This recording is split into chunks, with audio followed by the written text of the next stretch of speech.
Bonjour à chacune et chacun, je suis heureux de vous saluer au nom du colloque, donc également des collègues sur cette petite vidéo du site de la paroisse réformée de l'Entre-deux-Lacs. On espère que vous allez bien, que vous prenez soin de vous, et puis aussi qu'on garde le lien, qu'on prend soin les uns des autres par les différents moyens que la communication d'aujourd'hui nous permet, et puis aussi bien sûr en lien de pensée et de prière. On a décidé avec les collègues donc de vous offrir chaque dimanche une petite vidéo ainsi à plusieurs voix avec quelques réflexions sur le texte biblique du jour, donc qui nous est chaque fois proposé. Et bien sûr, il y a beaucoup de cultes, de choses en tout genre sur les différents supports Internet ou autres, mais on trouvait important qu'il y ait quand même quelque chose aussi de plus personnel dans le cadre de notre paroisse de l'Entre-deux-Lacs et qu'ainsi le contact reste aussi un peu plus concret. Alors, ce qu'on vous proposera chaque dimanche, c'est une brève vidéo à plusieurs voix, donc avec quelques commentaires et pensées bibliques. Il y aura aussi un extrait du texte ou le texte en intégralité qui vous sera lu quand il n'est pas trop long. Pour ce dimanche, pour cette première fois, c'est tout le chapitre de Jean 9, récit de guérison d'un aveugle né. Alors là, c'est qu'un extrait qui vous sera lu. Alors n'hésitez pas aussi à retourner dans vos Bibles ou en prenant le texte avec le support que vous voulez, mais en intégralité pour des fois avoir un lien ou voir à quoi les différents commentaires se rapportent, parce que tout ne se rapporte pas simplement à l'extrait qui vous sera lu. Voilà, alors en tout cas, bonne écoute, bonne balade sur le site de la paroisse et puis sur d'autres sites comme ça qui peuvent nous aiguiller dans notre lecture de la Bible, nous encourager dans la foi et nous aider à rester en lien les uns les unes avec les autres. Merci et encore vraiment nos pensées et nos prières pour chacune, chacun de nous de la part du colloque. À bientôt. En ce temps-là, en sortant du temple, Jésus vit sur son passage un homme aveugle de naissance. Il cracha à terre, et avec la salive, il fit de la boue. Puis il appliqua la boue sur les yeux de l'aveugle, et lui dit : « Va te laver à la piscine de Siloé. » Ce nom se traduit « envoyé ». L'aveugle y alla donc, et il se lava. Quand il revint, il voyait. Ses voisins, et ceux qui l'avaient observé auparavant, car il était mendiant, dirent alors : « N'est-ce pas celui qui se tenait là pour mendier ? » Les uns disaient : « C'est lui. » Les autres disaient : « Pas du tout, c'est quelqu'un qui lui ressemble. » Et lui disait : « C'est bien moi. » On l'amène aux pharisiens, lui l'ancien aveugle. Or, c'était un jour de sabbat que Jésus avait fait de la boue et lui avait ouvert les yeux. À leur tour, les pharisiens lui demandaient comment il pouvait voir. Il leur répondit : « Il m'a mis de la boue sur les yeux, je me suis lavé et je vois. » Parmi les pharisiens, certains disaient : « Cet homme-là n'est pas de Dieu, puisqu'il n'observe pas le repos du sabbat. » D'autres disaient : « Comment un homme pécheur peut-il accomplir des signes pareils ? » Ainsi donc, ils étaient divisés. Alors il s'adresse de nouveau à l'aveugle. « Et toi, que dis-tu de lui, puisqu'il t'a ouvert les yeux ? » Il dit : « C'est un prophète. » Ils répliquèrent : « Tu es tout entier dans le péché depuis ta naissance, et tu nous fais la leçon ? » Et ils le jetèrent dehors. Jésus apprit qu'il l'avait jeté dehors. Il le retrouva et lui dit : « Crois-tu au Fils de l'homme ? » Il répondit : « Et qui est-il, Seigneur, pour que je croie en lui ? » Jésus lui dit : « Tu le vois, et c'est lui qui te parle. » Il dit : « Je crois, Seigneur. » Et il se prosterna devant lui. Dans ce texte de Jean 9, la première question que se posent les disciples est de savoir si c'est à cause de son péché ou à cause du péché de ses parents que cet homme aveugle-né est comme ça. Alors Jésus les regarde et leur dit : « Mais ni l'un ni l'autre. C'est afin que les œuvres de Dieu soient manifestées. » Jésus guérit cet homme, il lui redonne la vue, et il lui donne même une vue bien plus profonde. Il lui permet de tenir tête aux pharisiens, parce qu'il voit la situation telle qu'elle est. Alors nous, aujourd'hui, dans toute cette histoire de coronavirus, ça sert non plus à rien de chercher les causes, de se demander si nous aurions pu faire mieux, si nous aurions pu être plus attentifs et plus responsables les uns avec les autres.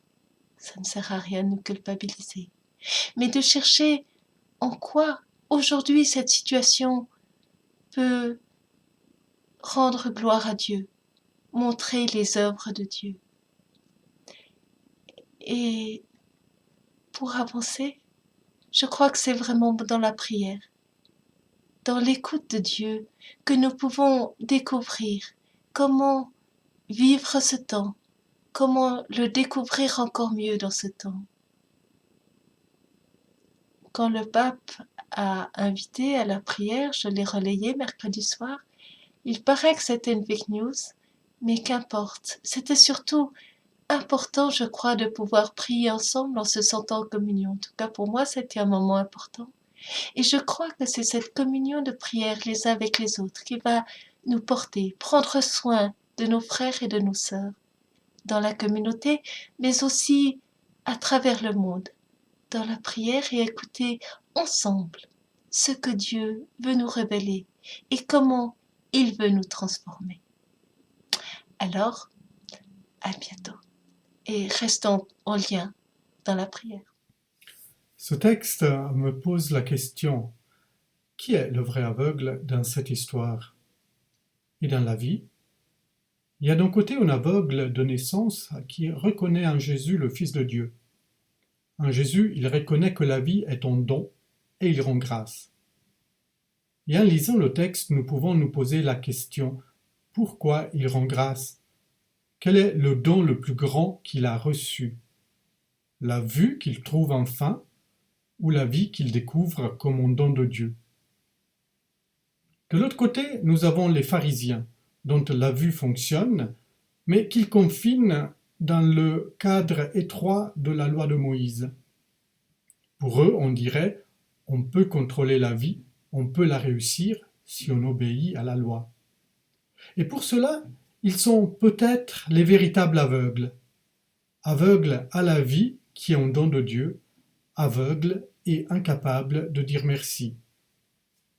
Ce n'est peut-être pas la loi de Moïse, mais autre chose, le cadre étroit par lequel nous regardons notre vie. Un cadre auquel nous nous accrochons, mais qui rend notre vie si petite et limitée. On peut se demander à quoi nous nous accrochons en espérant pouvoir sauver nos vies.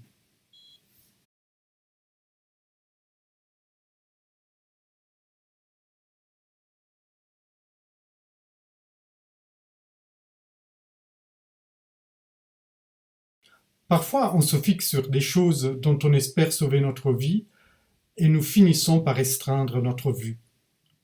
Notre regard ne vole plus assez haut. La vie devient une conquête, quelque chose à réussir, quelque chose à posséder, et nous ne savons plus l'apercevoir comme un don.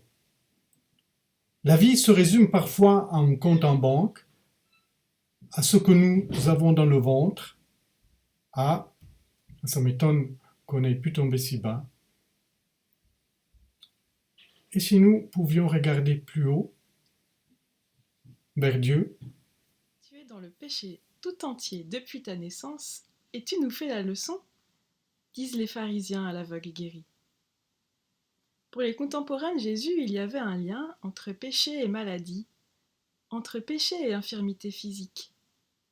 C'est pourquoi être aveugle de naissance ne pouvait indiquer à leurs yeux que tout un héritage pesant de péché, soit celui de l'aveugle, soit celui de ses parents. Et c'est compréhensible, l'être humain est ainsi fait qu'il a besoin de trouver un sens, même un sens négatif, à ce qui lui arrive. Il a besoin d'échapper à l'absurde. Peut-être que ce besoin est aussi le nôtre, dans ce temps particulier où nos habitudes sont bouleversées par une pandémie. Peut-être que cette question est aussi présente dans un coin de nos esprits. Qu'avons-nous fait pour mériter cela ? Au fond, ce qui est en jeu avec cette question, c'est le problème de l'existence du mal. Si Dieu est bon, pourquoi permet-il ce qui nous arrive ? Et si Dieu permet ce qui nous arrive, comment peut-il être bon? En guise de réponse à cette question, Jésus pose un geste. De la boue sur les yeux, une immersion dans l'eau de l'envoyé, comme une nouvelle création tirée de la terre qui rappelle le premier homme de la Genèse, comme un baptême. Il ouvre l'aveugle à une nouvelle naissance, à un recommencement. Il nous rappelle que Dieu, le Dieu de la foi chrétienne, est un Dieu qui nous a créés pour la vie et pour la liberté. Cela nous dit que face au mal, la question qui se pose à nous n'est pas tant « qu'avons-nous fait ?» mais « que pouvons-nous faire ?» Jésus nous réaffirme que le mal et les ténèbres ne sont pas insurmontables, que c'est la vie en abondance, la vie qu'il donne, qui a le dernier mot. Et il nous laisse avec cette question nouvelle. Quel bien pouvons-nous faire pour que, ici et maintenant, ce soit la lumière qui l'emporte? Religiosité quand tu nous tiens. C'est ça, à la lecture de ce texte, c'est un des éléments vraiment qui je dirais, qui me saute aux yeux. On voit cet homme aveugle de naissance qui a été guéri. On voit la présence de Jésus-Christ qui dit qu'il est vraiment la lumière. On voit les disciples qui s'interrogent, mais qui très vite un peu disparaissent de la scène. Et chacun cherche à savoir, d'une part, qui est cet aveugle? Est-ce que vraiment cet homme guéri était bien l'aveugle? Ou est-ce que c'est simplement quelqu'un qui lui ressemble?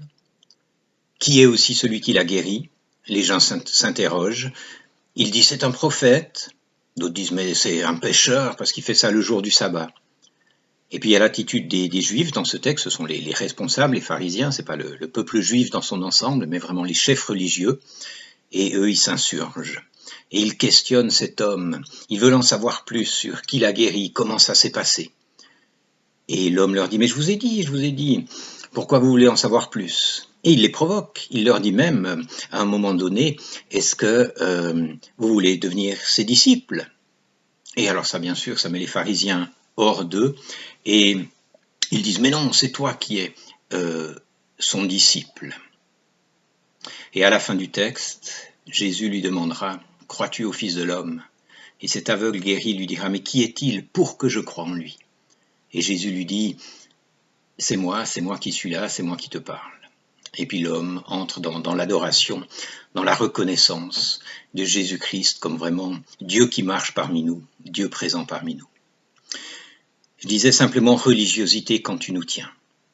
On voit ces responsables juifs qui auraient dû justement eux connaître, qui auraient dû être ces hommes qui allaient aider le peuple à reconnaître le Christ pour qui il est, le Messie, vraiment l'envoyé de la part de Dieu. Et ils sont complètement enfermés. Ils disent, mais non, nous sommes disciples de Moïse. Et même les parents de l'aveugle, quand les gens vont les trouver pour dire, mais est-ce que c'est vraiment lui, cet homme guéri, c'était bien votre fils aveugle? Ils disent, oui, mais on n'en sait pas plus, interrogez-le, et le texte précise, ils ont peur des Juifs parce qu'ils excluent de la synagogue tous ceux qui reconnaissent le Christ comme le Messie. C'est-à-dire que ceux qui étaient là pour justement aider le peuple à reconnaître le Messie, eh bien, sont enfermés dans leur religiosité.